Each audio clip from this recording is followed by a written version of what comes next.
आज की ये कहानी ऐसे मोड़ की है जैसे कभी कभी ज़िंदगी हमें ऐसे मोड़ पर ले आती है जहाँ रहम और हकीकत एक अजीब इम्तिहान में बदल जाते हैं। ये कहानी है एक मौलवी साहब और दो अजनबी लड़कियों की।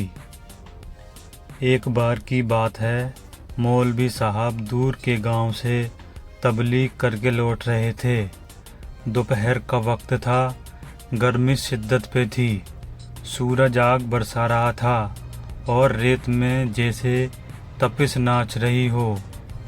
मौलवी साहब तस्बीह पढ़ते हुए चल रहे थे कि एक मोड़ पर उन्हें दो लड़कियां दिखाई दीं। दोनों परेशान थीं, उनके कपड़े धूल से सने हुए थे और चेहरे पर डर साफ झलक रहा था। लड़कियों ने उन्हें देखा और दौड़ते हुए आईं। हमें बचा लीजिए मौलवी साहब, कोई हमारा पीछा कर रहा है। मौलवी साहब चौंके, लेकिन रहम दिल आदमी थे। उन्होंने कहा, बेटी डरो मत, अल्लाह के घर में पनाह है। कौन है जो तुम्हारा पीछा कर रहा है? एक लड़की कांपती हुई बोली, वो आदमी जिसने हमें जंगल में बंदी बना लिया था। किसी तरह हम भागे हैं। मौलवी साहब उन्हें अपने साथ ले आए एक कच्चे मकान में जहां वो क़याम करते थे। उन्होंने लड़कियों को खाना दिया, पानी दिया और कहा, कल सुबह मैं तुम्हें थाने पहुंचा दूंगा, तुम बेफिक्र रहो। लड़कियां शुक्रिया अदा करती हैं, मगर उनमें से एक लड़की रह रह के मौलवी साहब को अजीब नज़रों से देख रही थी, जैसे कुछ छुपा रही हो। रात के 2 बजे मौलवी साहब को अजान की आवाज़ सुनाई दी, लेकिन मस्जिद कई मील दूर थी। उन्होंने बाहर देखा, कोई नहीं था। जैसे ही वापस मुड़े, देखा कि एक लड़की गायब थी।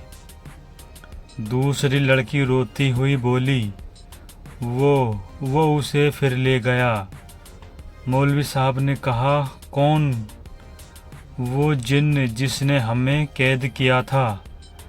हम इंसान नहीं हैं मौलवी साहब, हमारी रूहें हैं। मौलवी साहब के हाथ से तस्बीह गिर गई। क्या मतलब, तुम इंसान नहीं हो? लड़की की आंखों से आंसू गिरते हैं। हमारी लाशें इसी जंगल में फेंकी गई थीं, किसी ने हमें बचाया नहीं। हम पहले हैं, आप पहले हैं जिन्होंने रहम किया। अब हमारी रूह को सुकून मिला। अगली सुबह मौलवी साहब की आँख खुली तो घर खाली था। ना लड़कियां थीं, ना उनके कदमों के निशान। सिर्फ एक पुरानी तस्वीर पड़ी थी जिसमें वही 2 लड़कियां थीं, लेकिन उसके नीचे लिखा था, मौत 7 साल पहले। यानी उनकी मौत 7 साल पहले हुई थी। कभी कभी रहम इंसानियत से ऊपर होता है। जो काम इंसान के बस में नहीं, वो रहमत पूरा कर देती है। हर रूह को सुकून चाहिए और हर मदद करने वाला फरिश्ता नहीं होता। कभी कभी वो बस एक इंसान होता है। तो दोस्तों, वीडियो कैसी लगी कमेंट करके ज़रूर बताएं, और चैनल पर पहली बार आए हैं तो चैनल को सब्सक्राइब कर लें, जिससे हमारे आने वाली वीडियो की नोटिफिकेशन आप तक सबसे पहले पहुँचे और आप वीडियो देख सकें।